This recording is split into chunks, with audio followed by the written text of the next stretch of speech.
So we now have 20 minutes. And I thank all the presenters very much for really, they didn't connect or pre-plan, but you could see the zeitgeist of ideas coming. And there's several questions in the chat. And I would ask Claire, if you would like to, who is behind the scenes as one of our tech people, to spotlight our three speakers that remain with us, if she could.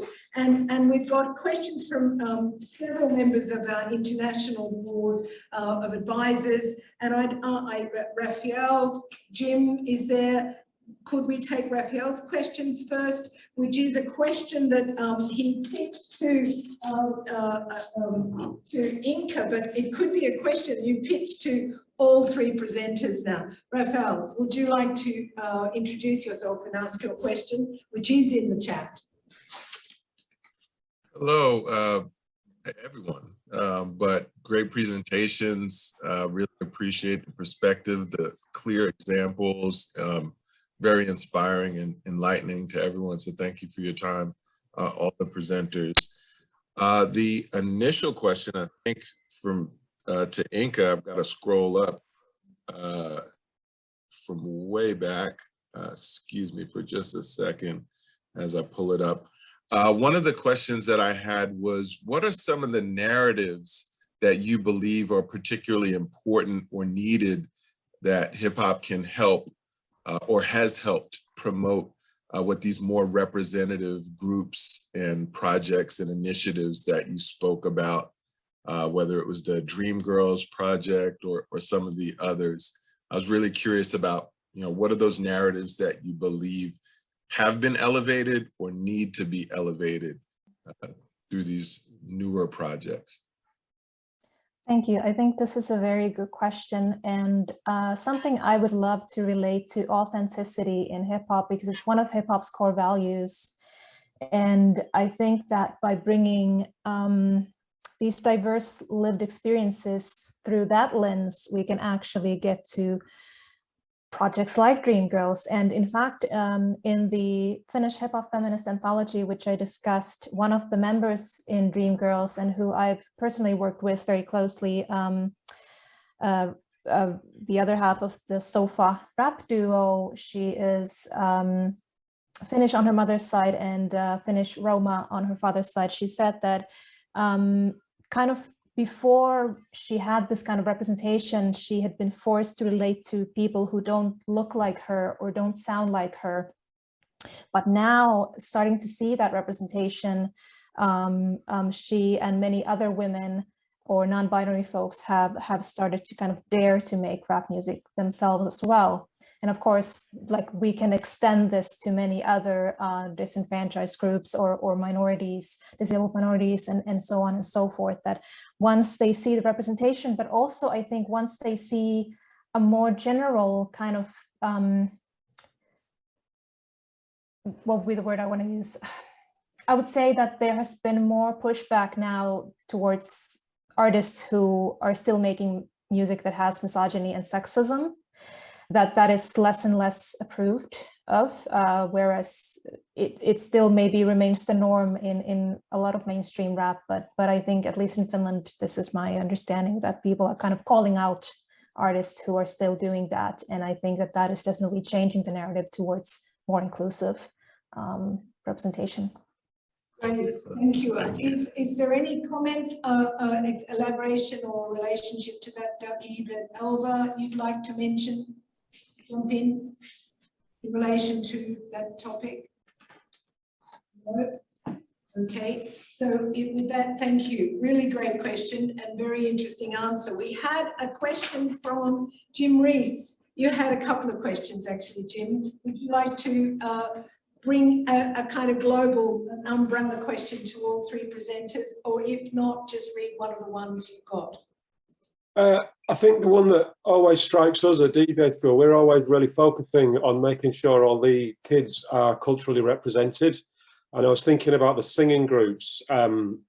Did you ever have, like, how did you choose which songs to focus on? Or well, I mean, this is to all of you, of course, but how did you choose? And more importantly, if you had a cohort who wanted one song or genre and a cohort who wanted another, How did you cope with things while people were waiting for a turn? How did you keep from having any conflicts in those sort of circumstances? Yeah, good question. You know, nice on the ground question of what happens within these musical communities. My answer to that is, of course, every musical community is different and has its own particular set of practices that they build up over time. As regards these singing groups, again, each one was different in each centre, but actually, if I'm to think of one particular set of field notes I had from one session, you know, there was a lovely example of this sharing opportunity. You know, each time the facilitator would leave space for people to share whatever they wish to share. And you're right, sometimes that did create conflict with people who went, I don't like that song, I don't want to listen to that song, or whatever it may be. But I think that conflict and that negotiation is very normal in musical communities and needs to happen as part of, you know, building relationships and deciding, you know, what that community looks like and sounds like. And in this particular field note extract, I remember, you know, there was this lovely moment where there was a group of women from Zimbabwe who, you know, shared this gospel song. And then there was another group, actually there was a lady from Georgia who brought up a hip hop song from a rapper in Georgia. And she began, you know, rapping along to it. And next thing, as soon as she finished, a 5-year-old broke into Mary Had a Little Lamb. So the point being, you know, this was very much in the spirit of being intergenerational, diverse community, and everything was shared. But that just doesn't happen. It's built up through relationships over time. It's built up over regular musical sessions. It's built up through people having a particular way of being as a group. So a facilitator, you know, or myself, when I was doing the workshops, you'd start with certain warm-ups, you know, build up a certain set of activities that people know and are familiar and can join in easily. And sure enough, over time, people then bring you music. And again, it's about going back to that idea of being responsive to the people that are in front of you. I hope that answers your question. Thank you. It does fantastic, that cultural sensitivity and cultural appropriateness, and that ear, the elephant's ear, listening with the whole body, really important. Dougie, do you have a contribution to make to that point? I was just going to say that, I mean, I think, again, thinking about it, moving it into kind of evaluative practice, because I know that, Alva, you were saying that you've done the kind of research, you know, the music is the research as well. I guess it's about how we all as a community just get better at sort of collecting that and sort of collecting the process, or, you know, in a way that doesn't feel intrusive, people don't feel exposed. Whether, you know, like, I guess maybe that's about using recordings rather than video, like audio recordings rather than video. And then I think it's also about us all challenging ourselves and funders and so on to kind of create spaces for that type of data to be used, but interpreted, not to just speak for itself. So what you see a lot in these, you know, in music projects, when I worked at Youth Music as the funder, we go that sort of, here's a group of people singing a nice song, isn't it wonderful? You know, and that's the project done its job. And actually what we all need to do is just challenge ourselves to get better at using the process and the practice as data, interpreting it and saying, actually, do you know what, this is not a nice thing, this is a really kind of this was a really difficult, challenging thing, but this is what came from it, or this is what we learned from it, or, you know, these young people are, or this particular group of people are talking about, you know, how they're being oppressed by the structures around them, but they're doing it through musical forms that are not very nice to listen to, you know. So I think it's great, and I think we've all got a responsibility to change the system and enable people to kind of to sort of shift the practice in that direction. Yeah. Really interesting to change the system. You know, this is not an easy thing, because funders have their priorities and their values, and practitioners have theirs, researchers have forces operating on them as well. And so there is, I think, a real need for big shift in how we think about doing research, let alone evaluative practices. And I wanted to ask Connie, who had a question for Alva around the question of sort of structures and rethinking structures. Are you there, Connie? It's in the chat. If you Hi. Yeah, hi Connie. Sorry to land that on you. Are you? No, okay. Yeah, go for it. I was interested in Alva's point around keeping a researcher's log throughout your journey of collecting evaluation, and just quite simply what that log looks like. So I'm a project manager of a youth music project, and we've very much gone on a journey of encouraging artists to take reflections after, and yeah, that's obviously a slightly different dynamic, but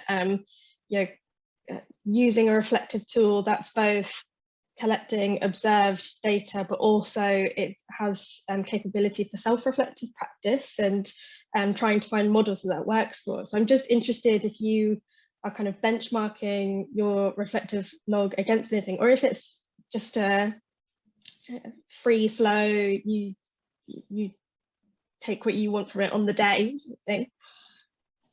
Yeah, thank you for bringing that up. So as I mentioned, from the very beginning, I decided to keep this. I wasn't sure, I mean, this is an interesting thing. I wasn't sure if I was going to ever use that log as data. I just knew that this work was going to be complex. And certainly when I started out back in 2016 on this journey with this work, it was it was a new-ish field for me. Obviously, I'd always been dealing with communities making music, but going into these particular centres was new at that time. So I just knew that I needed something to interrogate my own positionality within it. A space where I could ask questions of myself and questions of what happened and try and make sense of what happened. Sometimes, these situations can also be very, very difficult emotionally for all sorts of reasons.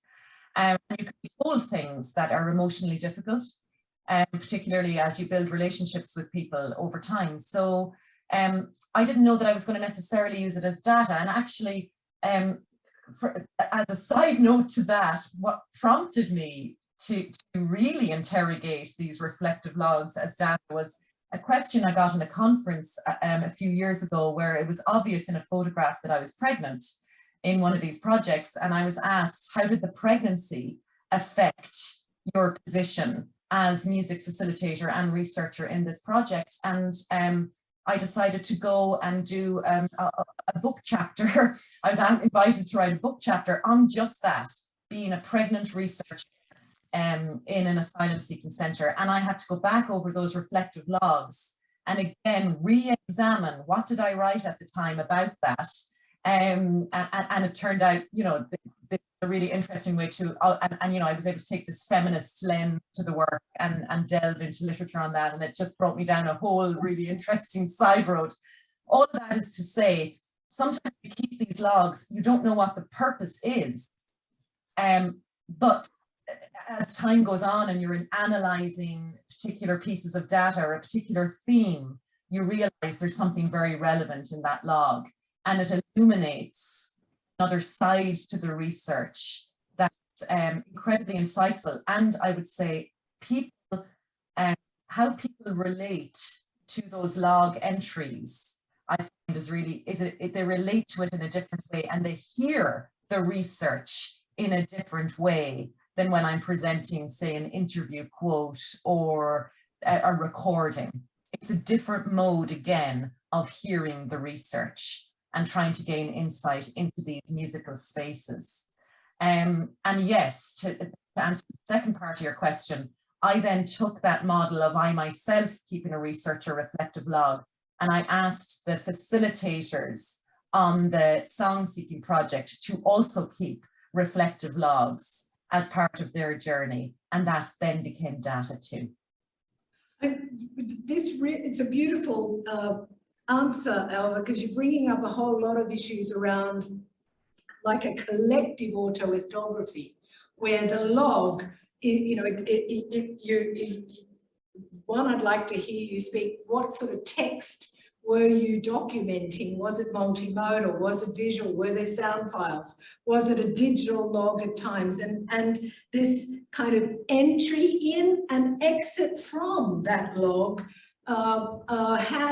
and the rereading, which could be done in a sort of diffractive way, where it's a deep hangout with the data in a way that we tend in sort of, conventional research, where you have your researcher log and it's sort of very descriptive rather than actually a much more hypersensitive, deep hangout with yourself as much as and your own knowledge and values and truths. And the way you document it isn't just, with text as we know it. And this, I think, really puts something very different on the table in terms of documenting impact. Whose voice, how is it documented, whose knowledges, is it interpretation or is it co-construction? So here's the question, tell us more about this log. Was it a digital log? Would you be considering a collective autoethnographic study where the participants are equally documenting their journey? Good question. And you've given me new ideas, Pam, speaking there. But as regards what the log was for me was, it was both text and audio notes into my phone. For me, that's what worked. But of course, different people will go with different ways of documenting. And I think that's lovely when you get different, different modes and different registers indeed of what that voice looks like and sounds like. But just to quickly say, I think there's huge scope, absolutely, in thinking about that more as a collective endeavor. Not something I've done yet, but I think definitely through, and actually, you're right, in being forced into re-examining those logs, as I said, in particular in doing that pregnant researcher piece, I was, digging into the data for specific themes around that. I think I could go back to those logs and go with a different theme, and, a different type of map into what I was looking for, and find other things to write about within it. I mean, I think that the possibilities are endless, but equally, I think you've given a lovely idea there in, if I brought the logs to the participants, they have to say about it. Yeah. And again, I think that's another study in itself, which could be gorgeous. Or take the data you've got and do some rereading and retellings, You bet, yes. A related question by Raphael in the chat saying, does any of this vary depending on the most desired outcome? That's a gorgeous question. Raphael, do you want to elaborate on that question as the potential for the last question of this series, of this piece? Yes, sure. And thank you again for your responses, and give me a few seconds here. So I'm curious if any of this was really geared towards Dougie, but I think it applies to everything we've been talking about here as well. Does any of this vary depending on the desired outcome? Some people prioritize actually building functional music skills where it's kind of skewed towards expertise, building expertise in whatever particular music making you're doing, and so having a good, quote unquote, good final product, while others prioritize the process. Whereas the final product is as good as it needs to be in the eyes of the creator. I always talk about, sometimes we play in the sand to build a sand castle. Sometimes we play in the sand to play in the sand. And so I'm curious as how that factors into from an evaluation standpoint or a measurement standpoint. I'm happy to kick off. Obviously, others are welcome to come in. Thank you. Yeah, I think this question's been around and is around a lot, but I think it's one of the things that I've certainly picked up in the research I've been involved in is that it's going back to that slide that I had with these things overlapping. you can't really have good music being made if it's being made by miserable, unsupported people with lots of challenges, lots of difficulties, and lots of kind of additional support needs and through these types of kind of intervention.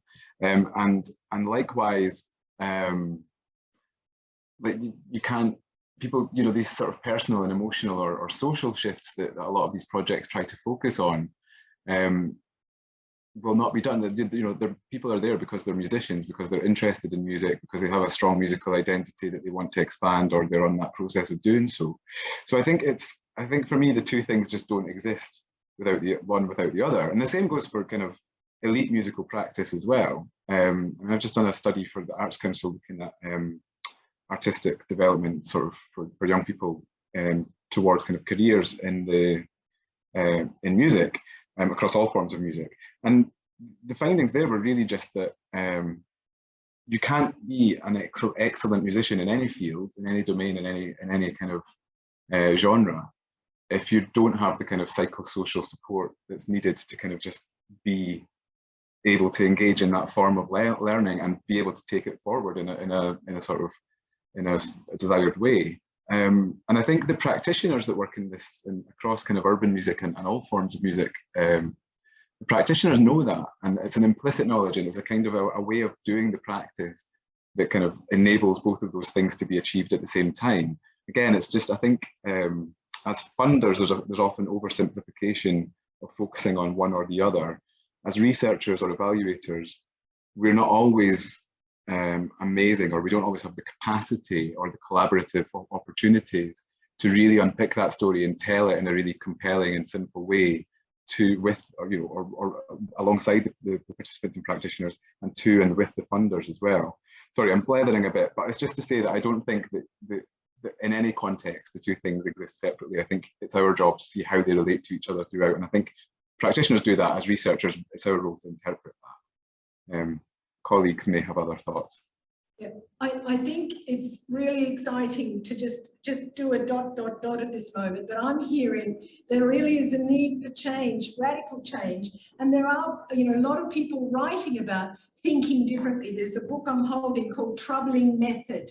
I'll put this in the chat, and it has sections on relationships as being in the world, listening as being in the world, getting into trouble. You know, and I think we play it too safe sometimes. So essentially, that's one. Another called Madness as Methodology, which is by Ken Gale, and he takes you on a journey of thinking differently about research,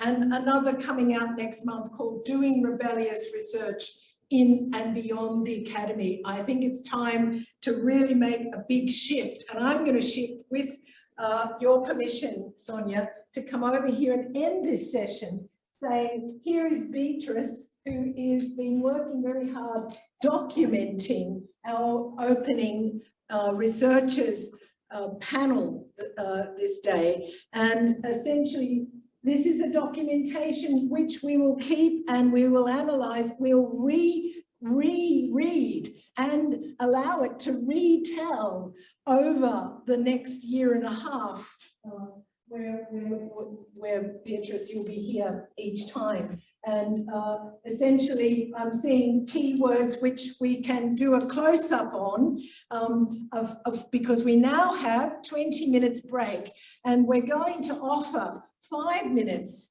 yeah, so that you can actually go outside and see what the weather's doing and get a chance to just stretch and be human or more than human, and essentially come back if you'd like to one of 4 breakout rooms. Breakout room 1 will have some members of this panel researching perspectives.